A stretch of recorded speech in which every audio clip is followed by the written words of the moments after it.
A facelift to Summoner's Rift, visual improvements to the game, matchmaking updates, and the new item are featured in this episode of the Patch Preview.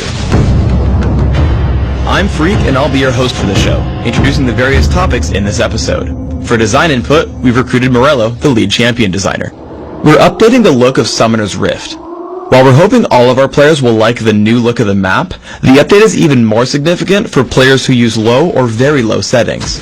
In addition to the new look, most players will see better frame rates on the map, especially on low settings. It will completely depend on your computer and settings, but we've seen as much as double the old frame rate. With everything being redone, your current settings probably aren't optimal anymore. Head over to the video menu and set your options to what's best for your computer. We've rebuilt our heads-up display, or HUD, from the ground up. All of our players will see a frame rate improvement on all maps, no matter what settings you're playing on. We've also got some small visual improvements too. You'll see new icons, more readable text, and some better looking art. We're also including minion kills in the top right corner by your kills, deaths, and assists.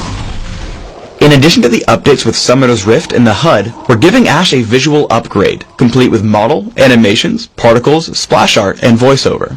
What can you tell us about this upgrade?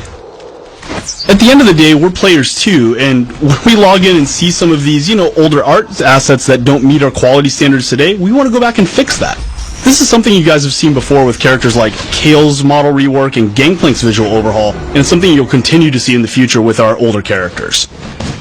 We've made some improvements to how players see turrets too.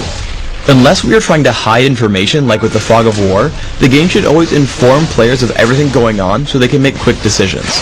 In a big team fight, a turret could be the biggest source of damage output, and players need to react to that.